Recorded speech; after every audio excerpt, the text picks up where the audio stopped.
네, 바울의 설교였습니다. 네, 그만해도 될 것 같은데 그래도 좀 설명을 드려야 되니까.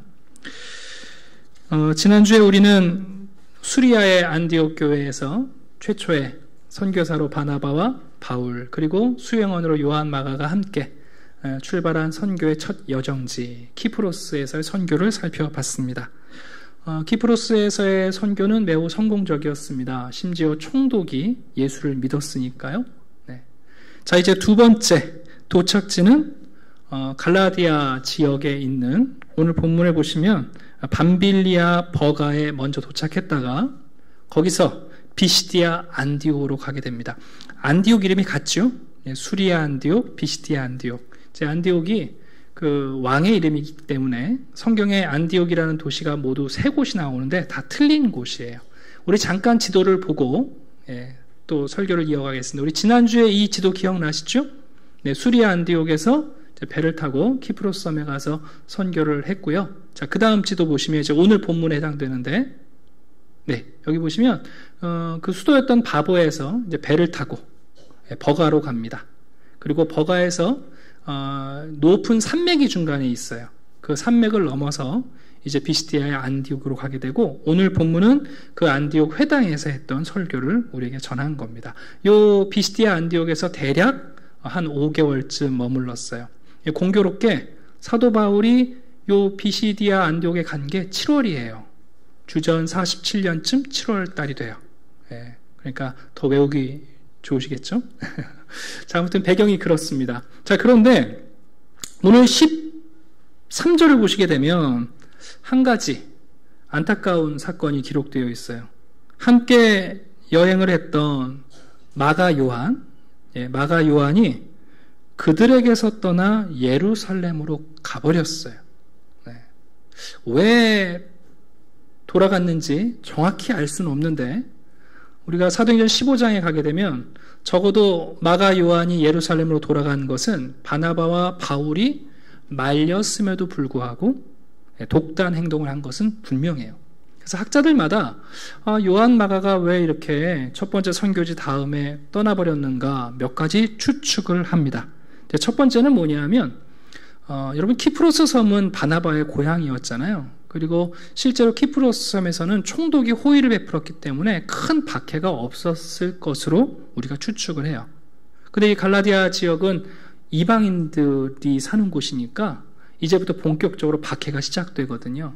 그래서 요한 마가가 그런 두려움이 있어서 예루살렘에 있는 엄마에게로 갔을 것이다, 그런 얘기도 있고, 고린도후서 11장에 보게 되면 바울이 자기 초기 사역 가운데 큰 풍랑을 만나서 일주일 밤낮을 바다에 떠 있었다, 그런 고백을 해요. 그래서 아마도 마가가 이 배멀미 때문에 네, 나 동지 못하겠다 하고 자신의 약함 때문에 돌아갔을 것이다 보는 추측도 있어요. 또 아까 말씀드린 것처럼 이 비시디아 안디옥으로 가는데 큰 산맥 하나, 산을 넘어가야 되는데 거기에 유명한 산적대들이 많았어요. 여행객들을 강도짓해서 심지어 여행객들을 죽이는 일이 있었는데 그런 두려움 때문에 돌아갔다 하는 추론도 있어요. 그런데 가장 믿을 만한 추론은 뭐냐면, 왜 마가가 지금 예루살렘으로 갔다가 나중에 15장에 보면 바나바하고는 또 다시 여행을 시작하거든요. 왜 그랬는가 우리가 추측을 해보면 아마도 이 리더십의 문제 때문에 요한 마가가 마음이 상했던 것 같아요. 무슨 얘기냐면, 선교 출발할 때 리더가 누구였냐면 책임자가 바나바였어요. 그러니까 키프로스는 바나바의 고향이니까 바나바가 계속해서 책임자로 이 선교팀을 이끄는데, 이제 여러분 이 비시디아 지역, 갈라디아 지역은 바나바도 생소한 곳이에요. 그러니까 선교의 책임자가 어떻게 바뀌었냐면 바울로 바뀌어요. 그러니까 이제 요한마가 입장에서 보면 바나바가 대표고 바울과 자신이 함께 동역을 했는데, 왜 직장에서도 그렇잖아요. 여러분, 함께 있던 사람이 나보다 먼저 진급해갖고 책임자가 되면 불편하잖아요. 네. 교회 안에서도 그럴 때가 있잖아요. 김 집사가 책임자, 난 안 해. 저 권사님 맡으면 난 안 할 거야. 네. 저 권사님이 주방 들어가? 나 오늘 봉사 안 해. 그럴 때 있단 말이에요. 네. 이제 요한 마가도 좀 기분이 나빴겠죠. 근거가 있는 추론이에요. 많은 학자들이 여기에 거의 맞을 거라고 생각을 해요. 아니 왜 나도 아니고 저 바울이 책임자가 돼서 우리 삼촌 바나바까지 이래라 저래라 하는가. 아마도 기분이 나빴을 것 같습니다. 그래서 나중에는 이제 15장 가게 되면 바울과 바나바가 다시 선교 2차 여행 갈 때 바나바는 또 요한마가 데리고 가려고 하니까 얘기하는 거죠. 아니 도망간 사람, 사명을 중간에 포기한 사람 어떻게 같이 데리고 가느냐. 그래서 결국 갈라지는데 요한마가가 바나바 쫓아서 선교를 해요. 그래서 아마도 이런 리더십에 문제가 있지 않았을까 추측하는데 거의 그럴 것 같아요. 그래 더 큰 감사는 뭐냐면 나중에 디모데후서 4장에 가시게 되면 바울이 그럼 요한마가하고 계속 등지고 살았나? 아니에요. 바울의 가장 노년에 가장 외로울 때 디모데한테 무슨 얘기하냐면 요한마가를 좀 데리고 와라. 그 사람이 나에게 꼭 요긴한 사람이다. 그런 얘기를 합니다. 그러니까 바울도 요한마가도 이 선교 초기에는 좀 툭탁툭탁 했지만 시간이 지나면서 오히려 교류하고 이제 둘도 없는 우정 관계를 맺은 것으로 보여져요. 여러분 선교가 낭만이 아니지 않습니까? 주님의 사명을 따라 선교 출발하면 모든 것이 술술 풀리고 인간관계가 다 좋아질 것 같지만 그렇지 않거든요. 여러분 교회도 그렇습니다. 혹시 교회 안에서 잘 맞지 않고 함께 일하기 힘든 사람이 있을 수 있어요. 당연하죠, 여러분. 근데 너무 크게 걱정하지 마세요. 시간이 지나서 큰 어려움을 만나면 저 사람이 원수일 것 같은데 그 사람이 나를 도와주고 그 사람이 나에게 손을 베풀어서 우리가 시간이 지나면서 둘도 없는 친구가 될 때가 있어요. 그래서 오늘 좀 안타까운 장면이긴 하지만 우리가 이미 미래를 아니까 비록 이렇게 요한마가가 중간에 사명 포기하고 간 것 같지만 그러나 주님께서 이 사명자들을 잘 만드셔가지고 함께 동역의 관계를 유지하신다는 것, 이게 우리에게 또한 소망이 됩니다. 자, 이제 바나바와 바울이 비시디아의 안디옥에 이르렀습니다. 언제나 선교 전략이 그거 아닙니까? 하나님의 말씀에 익숙한 유대인들이 모여있는 회당에 가서 유대인들에게 복음을 전하고 또 그 회당 안에 있는 이방인이지만 하나님을 경외하는 경건한 이방인들에게 복음을 가장 먼저 전해요. 이게 전략이거든요. 마찬가지로 회당에 갔습니다. 보통 회당에서 여러분 예배라고 할까요? 회당 모임은 어떻게 진행되냐면 구약 성경의 두 부분을 읽어요. 하나는 율법서, 우리가 알고 있는 창세기, 출애굽기, 레위기, 민수기, 신명기 5권 중에 한 부분을 읽고 그 다음에 선지서 가운데 하나를 읽어요. 그리고 나면 돌아가면서 여기에 앞으로 나와가지고 오늘 읽은 말씀이 무슨 말씀인지 모인 사람들에게 설명을 하는 게 이제 회당 모임이에요. 그런데 그날은 낯선 사람이 온 거예요.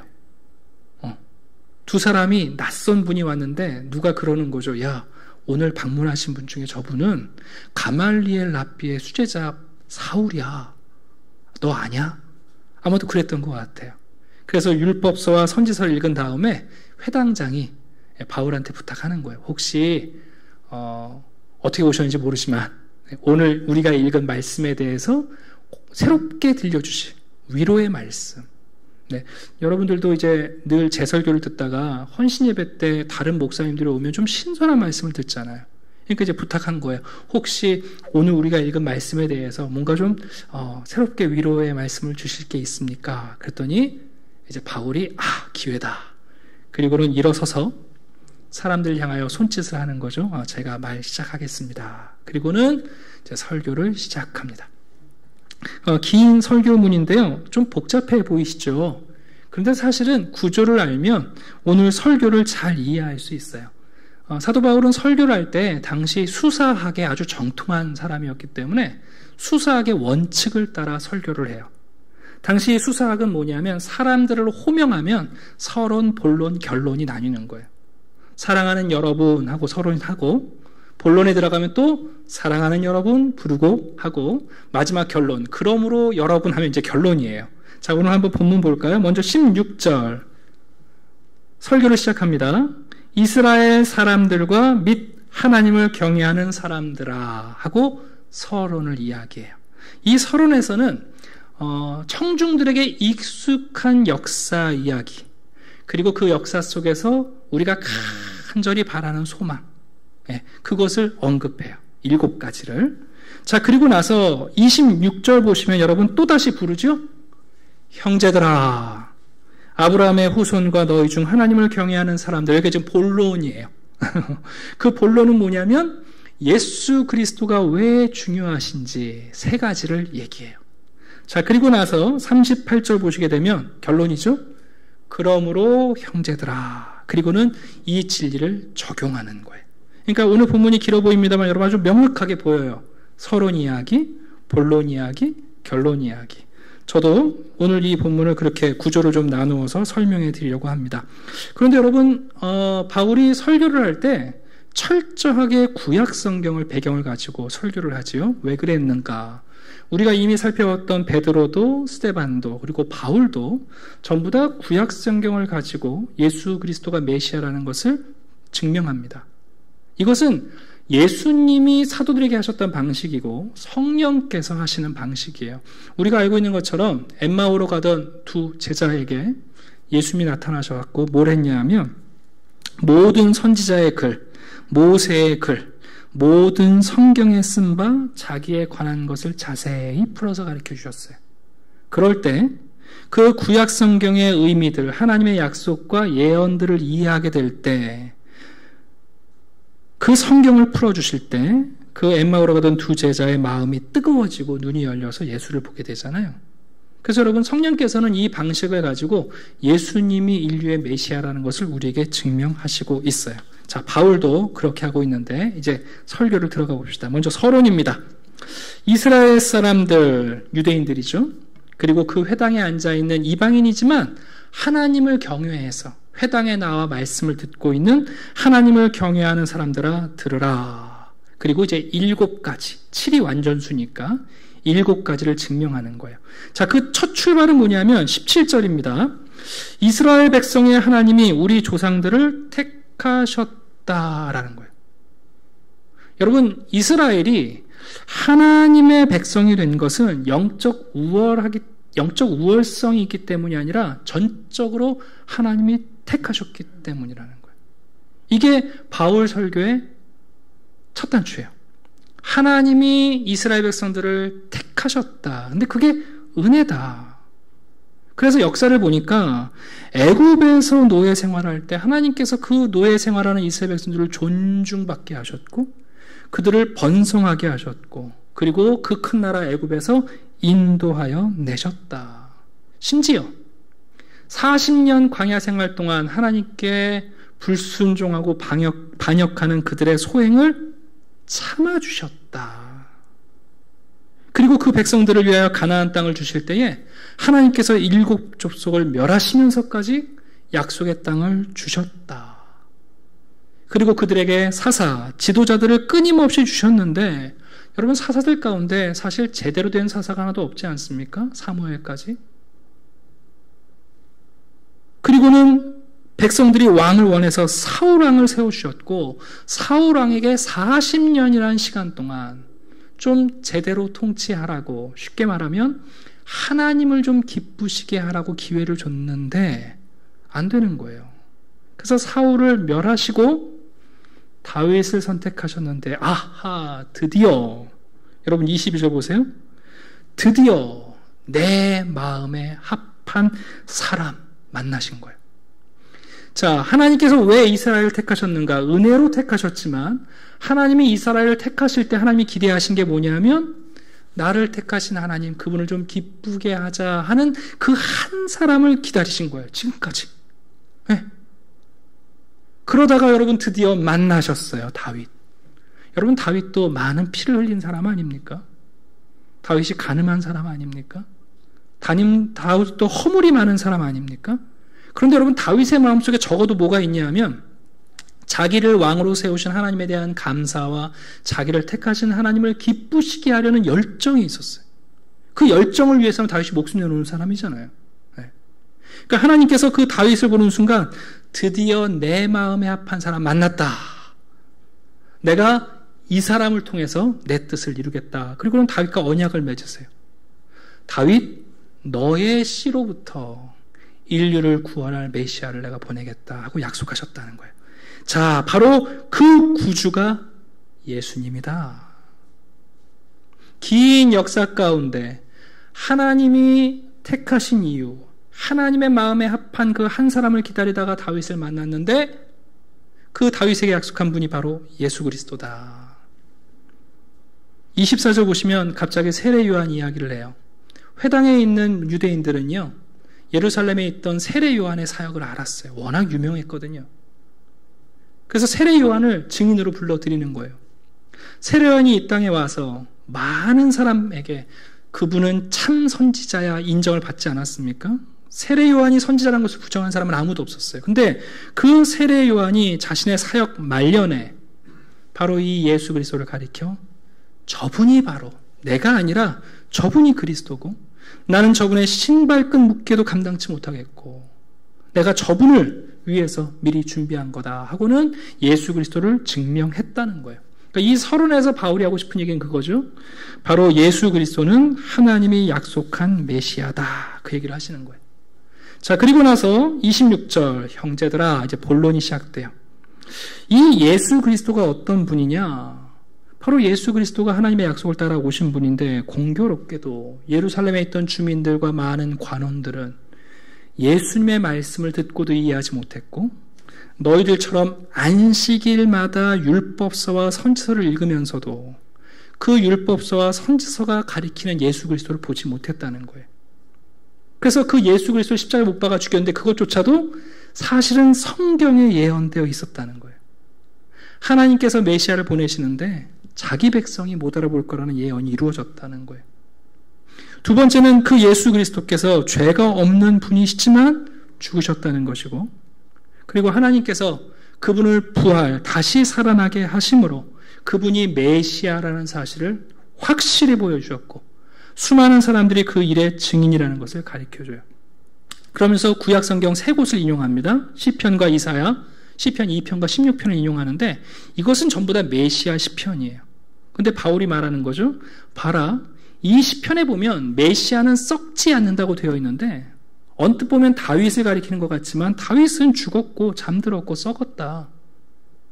그럼 이 시편이 말하는 분은 누구냐? 바로 죽음에서 부활하신 예수 그리스도시다 하고 36절, 37절에 말하는 거예요. 하나님께서 살리신 이는 썩음을 당하지 아니하셨다.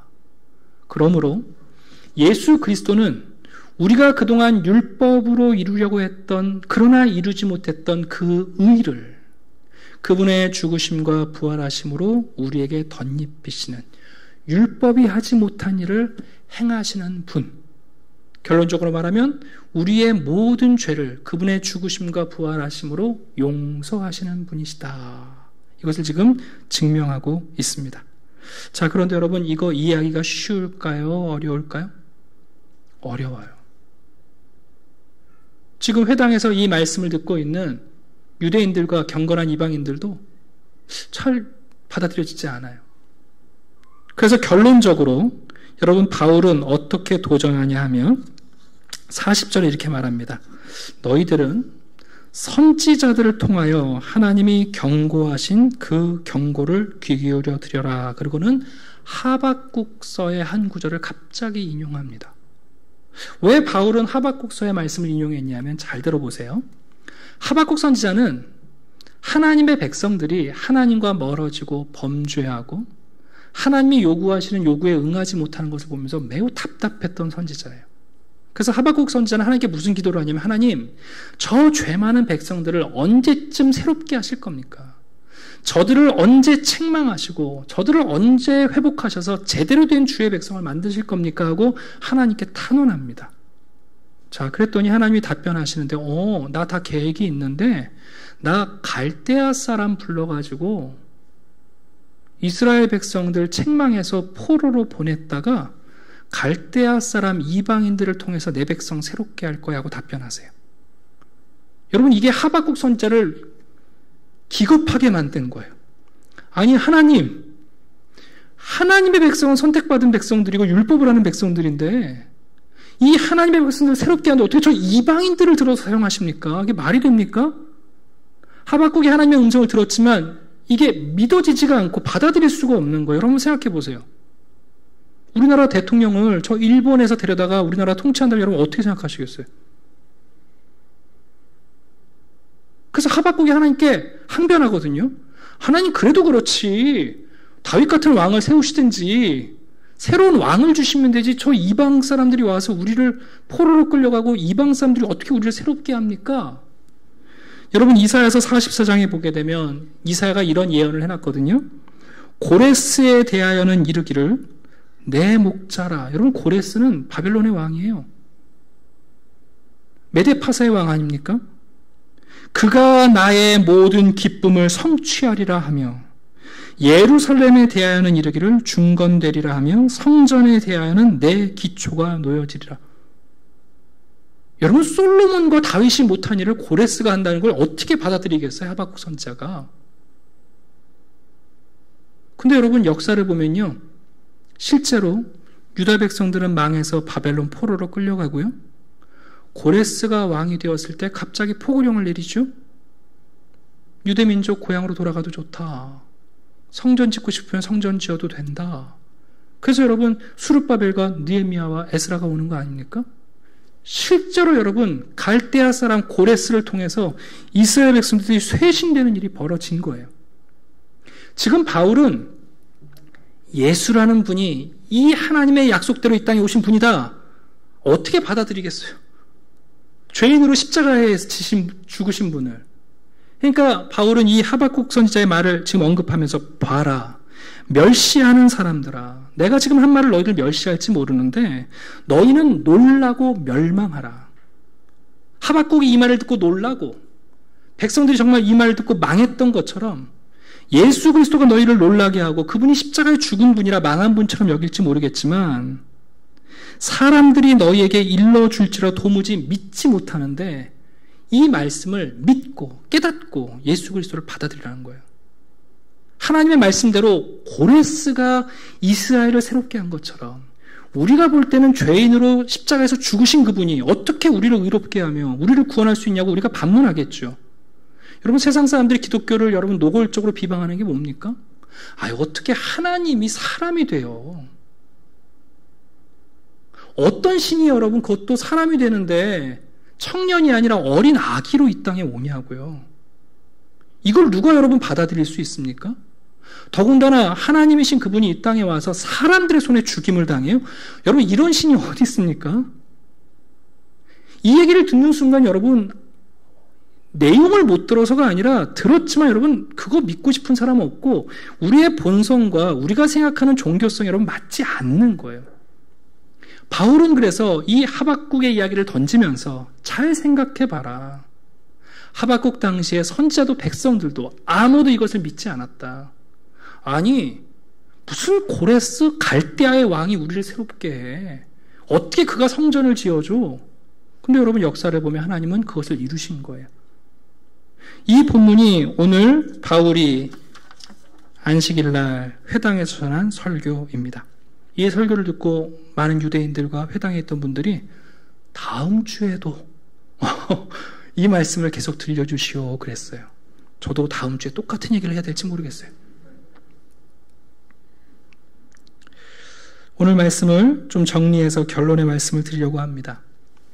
여러분 예수님께서 이 땅에 계실 때에 사람들에게 들려주신 재밌는 이야기가 있어요. 거지 나사로와 부자 이야기예요. 그 부자가 죽어서 지옥에 떨어진 다음에 아브라함을 보면서 그런 부탁하거든요. 아브라함이요, 저 나사로를 살려서 내 친척들에게 돌려보내면 제 친척들이 믿을 겁니다. 근데 여러분 아브라함이 무슨 얘기하냐면 모세와 선지자들에게 듣지 아니하면 비록 죽은 자 가운데서 살아나는 자가 있을지라도 권함을 받지 않는다 그랬어요. 여러분 그 누가복음 본문 다음 장에 공교롭게 정말 나사로라는 이름을 가진 마리아 마르다의 오빠가 다시 살아납니다. 여러분 그렇다고 해서 사람들이 예수님 믿은 게 아니에요?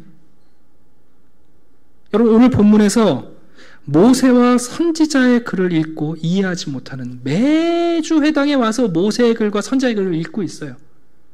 그런데 예수 그리스도가 그 메시아라는 사실을 읽고 이해하지 못하는, 어쩌면 여러분 우리도 교회에서 오랫동안 이 구약 성경을 읽고 있잖아요. 신약 성경까지 읽고 있잖아요.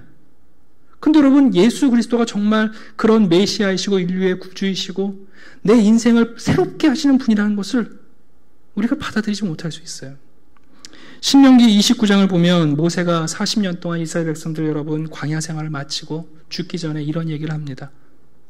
40년 동안 여러분 이스라엘 백성들이 하나님의 권능 보지 않았습니까? 옷이 헤어지지 않았어요. 신발이 닳지 않았어요. 아침마다 만나를 먹었습니다. 반석에서 물을 먹었습니다, 여러분. 모세가 온 이스라엘을 소집하고 그들에게 이르되 여호와께서 애굽 땅에서 너희의 목전에 바로와 그의 모든 신하와 그의 온 땅에 행하신 모든 일을 너희가 보았나니 그 큰 시험과 이적과 큰 기사를 내 눈으로 보았느니라. 그러나 깨닫는 마음과 보는 눈과 듣는 귀는 오늘날까지 여호와께서 너희에게 주지 아니하셨다. 여러분, 모세가 탄식하는 거예요. 정말 이런 하나님의 기적과 이적을 봤는데 놀랍게 40년이 지났는데 너희들은 여전히 깨닫는 마음과 보는 눈과 듣는 귀가 없다. 그게 모세의 절망스러운 답변이에요. 저는 목회를 하면서 이게 참 위로가 돼요. 또 우리에게도 위로가 돼요. 그러나 여러분, 위로만 받으면 안 되지 않겠습니까?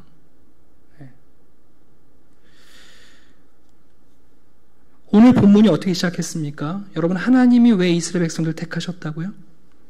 이스라엘 백성들을 택하시면서, 은혜로 택하시면서 하나님께서 기다린 사람이 있어요. 야, 나를 택해 주셨네. 내가 그분을 기쁘게 하며 살아야겠다. 그 한 사람을 기다리신 거예요. 근데 여러분, 40년 내내 광야에서 불순종하고 반역하고 사사들이라고 세워놓으면 사사로운 일에 마음 빼앗기는 사람들이고, 사울이라는 사람 왕으로 세워놨더니 지가 왕이 되려고 하고, 근데 여러분, 드디어 자신을 택하신 하나님께 감격하며 그분을 기쁘시게 하려는 한 사람이 등장한 거예요. 그게 다윗이에요. 하나님께서 얼마나 기쁘셨는지 그 다윗의 씨로 내 뜻을 이루리라고 하셨단 말이에요. 그래서 예수님이 다윗의 후손이에요. 우리 아까 찬양 드렸잖아요. 이새의 뿌리에서. 여러분, 그 예수 그리스도가 이 땅에 오셨는데 여전히 우리는 이 말씀을 읽고 예수님의 음성을 들으면서도 그분이 메시아란 사실을, 그분이 나의 구주란 사실을 이해하지 못해요. 예수님을 어떻게 받아들이냐면 고레스처럼 받아들여요. 2000년 전에 오신 분이지 뭐, 죽으신 분이고 유대인인데 뭐, 성인이겠지. 여러분, 성도들에게 예수 그리스도가 정말 여러분 우리의 삶을 새롭게 하고 내 삶을 여러분 성전으로 만드실 수 있는 분이라는 것, 여러분 그거 사실 우리가 놀라요. 우리 그거 받아들이기가 쉽지 않은 거예요. 하박국이 여러분 당황했던 것처럼 우리는 사실 매일 당황해요. 여러분, 복음은 우리에게 낯선 거예요. 어떤 사람들이 여러분 자기 돈 내놓고 나서 기쁘다 그럽니까? 어떻게 여러분 원수를 때려잡자 그러면 야호하겠지만 원수를 사랑하는 말이 우리 본성에 맞습니까, 여러분? 살자 하는 세상에서 죽자라는 말이 여러분 어떻게 다가오겠습니까? 하박국이 들었던 하나님의 구속의 방식이 바로 예수 그리스도를 우리에게 주시는 하나님의 방식이에요. 그런데 놀라운 건 여러분, 이 예수 그리스도가 어떤 율법도, 어떤 철학도, 어떤 체제도, 어떤 정치도 이룰 수 없는 참된 의를 우리에게 가져다 주신단 말이에요. 우리가 그리스도 안에서 내가 택함 받았다는 사실을 아는 순간 나를 택하신 그분을 기쁘시게 하는 방편이 그리스도 안에 있는 거예요. 신기하게 여러분, 우리가 의를 이루려고 하면 맨날 불의한 자로 낙인 찍는데 예수 그리스도 안에서 택함 받은 것에 감격하며 하나님을 기쁘시게 하려는 순간 우리의 삶이 여러분 의에 도달하는 삶이 돼요. 그게 지금 이 바울이 말하고 있는 설교의 핵심이에요. 우리는 오랫동안 복음을 들어왔어요. 성경을 알아요. 성경 공부를 해왔어요. 그러나 여러분, 성경이 우리에게 지시하고 있는 예수 그리스도 그분을 발견하는데 아직 우리의 마음이 열려있지 않고 귀가 열려있지 않고 듣지 못하는 일이 우리에게도 있는 거예요. 여러분, 이게 얼마나 중요한 이야기입니까? 오늘날도 교회 안에 있는 많은 성도들이 예수를 고레스처럼 생각해요.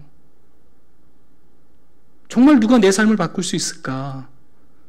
나의 운명을, 나의 한계를